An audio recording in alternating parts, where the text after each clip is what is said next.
주님의 은혜와 평강이 여러분의 새로운 한 주간에도 가득하기를 축복합니다. 오늘 본문은 이사야 33장입니다. 약탈 한 번 당하지 않고 남을 약탈하기만 한 자야, 너에게 재앙이 닥칠 것이다. 배반 한 번 당하지 않고 남을 배반하기만 한 자야, 너에게 재앙이 닥칠 것이다. 너의 약탈이 끝나면 이제 네가 약탈을 당할 것이며, 너의 배반이 끝나면 이제 네가 배반을 당할 것이다. 주님, 우리에게 은혜를 베풀어 주십시오. 우리가 주님을 기다립니다. 아침마다 우리의 능력이 되어 주시고 어려울 때에 우리의 구원이 되어 주십시오. 주님의 우렁찬 소리에 백성이 도망치며 주님께서 일어나셔서 우리 편이 되어 싸우시니 민족들이 흩어집니다. 민족들아, 사람들이 황충이 때처럼 몰려들어서 너희가 약탈한 전리품을 빼앗을 것이다. 메뚜기 떼가 뛰어오르듯 사람들이 그 탈취물 위에 달려들 것이다. 주님은 참으로 위대하시다. 저 높은 곳에 계시면서도 시온을 공평과 의로 충만하게 하실 것이다. 주님께서 너로 안정된 시대를 누리게 하실 것이다. 주님께서 늘 백성을 구원하시고 지혜와 지식을 주신다. 주님을 경외하는 것이 가장 귀중한 보배다. 용사들이 거리에 살려달라고 울부짖고 평화의 협상에 나섰던 사절이 슬피운다. 큰 길마다 위험하여 행인이 끊기며 적이 평화조약을 파기하며 증인들이 경멸을 받으며 아무도 존경을 받지 못한다. 땅이 통곡하고 고달파하며 레바논이 부끄러워하고 메마르며 샤론은 아라바 사막과 같으며 바산과 갈멜은 나뭇잎이 모조리 떨어진다. 주님께서 말씀하신다. 이제는 내가 활동을 시작하겠다. 이제는 내가 일어나서 나의 권능이 얼마나 큰지를 나타내 보이겠다. 너희는 결을 잉태하여 지푸라기를 낳는다. 너희는 죄꾀에 속아 넘어간다. 문민족은 불에 탄 석회와 같이 되며 찍어다가 태우는 가시덤불과 같이 될 것이다. 너희 먼 곳에 있는 자들아, 내가 무슨 일을 하였는지 들어보아라. 너희 가까운 곳에 있는 자들아, 나의 권능을 깨달아라. 시온에서는 죄인들이 공포에 떨고 경건하지 않은 자들이 두려움에 사로잡힌다. 우리들 가운데 누가 사르는 불을 견디어내겠는가? 우리를 가운데 꺼지지 않는 불덩이를 견디어내겠는가 하고 말한다. 의롭게 사는 사람, 정직하게 말하는 사람, 권세를 부려 가난한 사람의 재산을 착취하는 일은 아예 생각하지도 않는 사람, 뇌물을 거절하는 사람, 살인자의 음모에 귀를 막는 사람, 악을 꾀하는 것을 보지 않으려고 눈을 감는 사람, 바로 이런 사람들이 안전한 곳에 산다. 돌로 쌓은 견고한 산성이 그의 은신처가 될 것이다. 먹거리가 끊어지지 않고 마실 물이 떨어지지 않는다. 네가 다시 한번 왕의 장엄한 모습을 볼 것이며 백성은 사방으로 확장된 영토를 볼 것이다. 너는 지난날 무서웠던 일들을 돌이켜보며 격세지감을 느낄 것이다. 서슬이 시퍼렇던 이방인 총독, 가혹하게 세금을 물리고 무리하게 재물을 빼앗던 이방인 세금 징수관들, 늘 너의 뒤를 밟으며 감시하던 정보원들, 모든 옛날 얘기가 될 것이다. 약한 백성, 곧 네가 알아듣지 못하는 언어로 말을 하며 이해할 수도 없는 언어로 말하는 그 악한 이방인을 다시는 더 보지 않을 것이다. 우리가 마음껏 절기를 지킬 수 있는 우리 도성 시온을 보아라. 옮겨지지 않을 장막 예루살렘을 보아라. 우리가 살기 얼마나 안락한 곳인가. 다시는 옮겨지지 않을 장막과도 같다. 그 말뚝이 영원히 뽑히지 않을 것이며 그 줄이 하나도 끊어지지 않을 것이다. 거기에서는 주님께서 우리의 능력이 되시니 그것은 마치 드넓은 강과 시내가 흐르는 곳 같겠지만 대적의 배가 그리로 오지 못하고 적군의 군함이 들어올 엄두도 못 낼 것이다. 주님께서는 우리의 재판관이시며 주님께서는 우리에게 법을 세워주시는 분이시며 주님께서는 우리의 왕이시니 우리를 구원하실 분이시다. 그리로 들어오는 배마다 돛대줄이 느슨하여 돛대를 똑바로 세우지 못하고 돛을 펴지도 못할 것이다. 우리는 많은 탈취물을 얻을 것이다. 다리를 저는 사람들까지도 많이 탈취할 것이다. 거기에서는 아무도 내가 병들었다고 말하지 않겠고 거기에서 사는 백성은 죄를 용서받을 것이다. 아멘.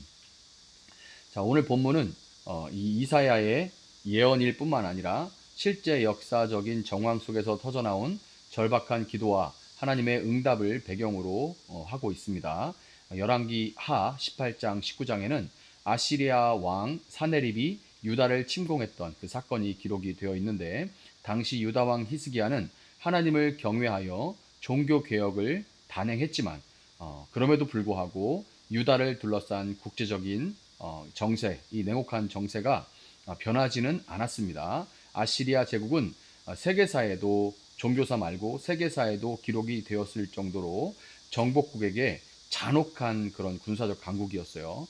굉장히 잔혹한 정치를 펼쳐서 이제 커다란 제국을 다스리면서 이제 공포 정치를 하는 거죠. 감히 반기를 들 엄두도 내지 못하도록 굉장히 유명했던 그런 잔혹한 제국입니다.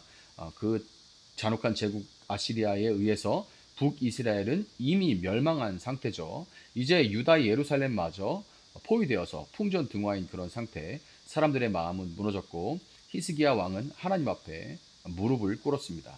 오늘 본문은 딱 이 히스기야 왕이 무릎을 꿇은 이 시점에 이사야를 통해서 하나님께서 히스기야에게 주신 그런 말씀인 거예요. 그때 주어진 말씀.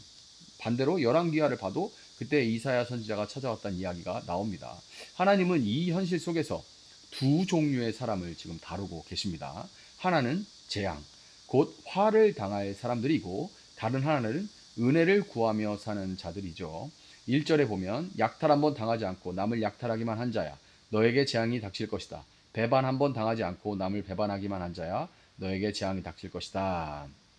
자, 이렇게 되어 있는데 이 말씀은 누구를 향한 것 같아요? 아시리아를 직접 겨냥하고 있죠. 사네립은 히스기야에게 막대한 조공을 요구하는데 히스기야가 그 막대한 조공을 비교적 빠른 시간에 이제 갖다 바칩니다. 그러니까 약속을 지킨 거고 그것도 속히 약속을 지킨 거예요. 그런데도 불구하고 사네립은 군대를 보내서 예루살렘을 포위했습니다. 애시당초 그런 재물 같은 것들은 그냥 하는 말이었을 뿐이지 어차피 뭘 해도 이제 받을 거 받고 그 다음에 정복은 정복대로 할 생각이었던 겁니다. 속이는 거죠. 약속을 또 어기고 힘으로 누르려는 이런 방식은 그때만이 아니라 오늘날에도 자주 볼 수 있는 그런 우리 살아가는 세상에서 볼 수 있는 그런 방식들입니다. 하나님은 이런 자들에게 재앙 또 화를 선포하십니다. 그들이 쌓아올린 그런 방식으로 쌓아올린 세상은 오래가지 못해요.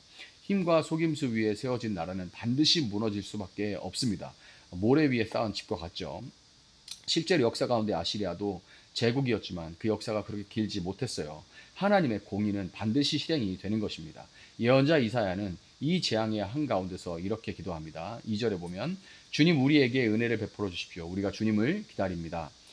이렇게 기도를 해요. 히스기야 왕도 같은 마음으로 성전에 올라가서 하나님 앞에 옷을 찢고 기도하면서 편지를 펴놓고 아시리아의 사자가 갖다 준 그 편지를 하나님 앞에 하나님 쪽으로 돌려놓고 하나님 읽으시라고 이렇게 펴놓고 간구했습니다. 저는 순전한 마음으로 기도한 거죠. 그는 이집트의 군사력이나 외교술이 아닌 하나님의 도우심만을 의지했던 겁니다. 기다린다. 여기서 기다린다라고 돼 있는 이것은 다른 말로 이제 앙망한다라는 말인 거죠. 이런 앙망하는 기다림은 단순한 기다림이 아니라 기대와 소망을 품고 하나님만을 바라보는 믿음의 태도입니다. 그래서 기독교인이 기다린다, 때를 기다린다 이런 말은 그냥 시간을 보내고 있다, 시간 때운다 이런 말이 아니라 앙망하며 정말 그 문 두드리시는 그 때를 기다리고 있는 촉각을 곤두세우고 있는 그런 기다림인 거예요. 세상은 힘과 계산으로 움직이지만 하나님 백성은 은혜를 앙망합니다. 하나님이 일하시는 그 때, 그 은혜를 앙망합니다. 그리고 그 은혜를 간구하는 자에게 하나님은 반드시 응답하세요. 하나님은 밤사이 아시리아 군대 18만 5천 명을 치시고 예루살렘을 구원해 내셨습니다. 6절에 보면 주님께서 너로 안정된 시대를 누리게 하실 것이다. 주님께서 늘 백성을 구원하시고 지혜와 지식을 주신다. 주님을 경외하는 것이 가장 귀한 보배다. 아멘. 이렇게 돼 있죠. 오늘 말씀을 통해 우리가 붙들어야 될 가장 핵심이 바로 주님을 경외하는 것이 가장 귀한 보배라는 이 6절의 선언입니다. 사실상 주제 구절이라고 할 수 있죠. 당시 유다는 강대국의 눈치를 보느라고 외교를 복잡하게 벌여왔지만 히스기야가 택했던 것은 단순한 길, 하나님을 신뢰하는 그런 길이었습니다. 그리고 하나님은 풍성한 지혜와 구원, 그리고 평안을 그에게 부어주셨어요. 오늘날 우리는 무엇을 대체 보배로 여기고 있는지를 생각해 봐야 됩니다. 은행 잔고, 자녀의 성공, 건강한 몸, 이런 것들을 우리가 보배로 여기고 있지는 않은지 모르겠어요. 하나님은 말씀하십니다. 하나님을 경외하는 것, 그것 때문에 얻어지는 어떤 보상이 아니라 하나님을 경외하는 그 자체야말로 너의 진짜 재산이다. 하나님을 경외하는 것은 마음만을 가리키는 것이 아닙니다. 진정으로 마음이 바뀌었다면 태도 역시 달라질 수밖에 없죠. 15절에 보면 의롭게 사는 사람, 정직하게 말하는 사람, 권세를 부려 가난한 사람의 재산을 착취하는 일은 아예 생각하지도 않는 사람, 뇌물을 거절하는 사람, 살인자의 음모의 귀를 막는 사람, 악을 꾀하는 것을 보지 않으려고 눈을 감는 사람. 이렇게 돼 있어요. 하나님을 경외한다는 것은 거래의 방식에서, 말하는 태도에서, 재정의 사용에서, 권력과 정의의 문제에서 구현되는 거예요. 추상적인 어떤 영적인 세계에서만 구현되는 게 아니라 실제 현장에서 권력과 정의의 문제, 실제 실생활에서 우리의 태도, 결정, 그리고 거래 방식 이런 모든 것들에서 드러나는 겁니다. 보이지 않는 하나님을 두려워함으로 보이는 사람 앞에도 겸손할 수 있고 하는 그런 삶, 그것이 바로 믿음의 사람의 삶인 것입니다. 이사야는 회복될 하나님의 나라를 이렇게 묘사합니다. 21절에 거기에서는 주님께서 우리의 능력이 되시니 그것은 마치 드넓은 강과 시내가 흐르는 곳 같겠지만 대적의 배가 그리로 오지 못하고 적군의 군함이 들어올 엄두도 못 낼 것이다. 놀라운 장면이 아닐 수가 없습니다. 고대 이스라엘은 강이 없는 나라였기 때문에 무역에 불리할 수밖에 없었어요. 내륙을 이용할 수밖에 없었고 내륙도 산지였기 때문에 왕의 대로 같은 그런 곳을 사용할 수밖에 없었습니다. 그래서 솔로몬은 무역 강국이 되기 위해서 해상 무역로를 개척했고 그로 인해 막대한 부를 얻을 수가 있었지만 그 무역은 결국 이방 우상과의 접촉을 불러왔고 그의 타락으로 이어지게 됐습니다. 회복된 예루살렘은 무역이나 경제 시스템이 아니라 하나님이 직접 공급자가 되시는 그런 나라입니다. 하나님이 통치하시고 그분이 공급하시는 그런 나라. 그것이 진짜 안전한 나라인 거죠. 우리는 오늘 무엇에 의지하고 있습니까? 보이지 않는 하나님입니까? 아니면 당장 보이는 이 땅의 어떤 방법, 구조, 시스템입니까? 오늘 본문은 히스기야를 배경으로 하고 있지만 우리 모두가 알고 있듯이 히스기야 역시 연약한 사람일 뿐이었고 세상의 힘이 아닌 하나님만을 마지막까지 따른 진정한 왕은 예수님 한 분뿐이세요. 그리고 그분을 믿는 왕 같은 제사장 된 우리에게 예수님은 오늘 도전하고 계십니다. 여전히 학대하고 속이며 힘을 추구하는 세상에서 모르는 척 세상의 길을 따를 것인가?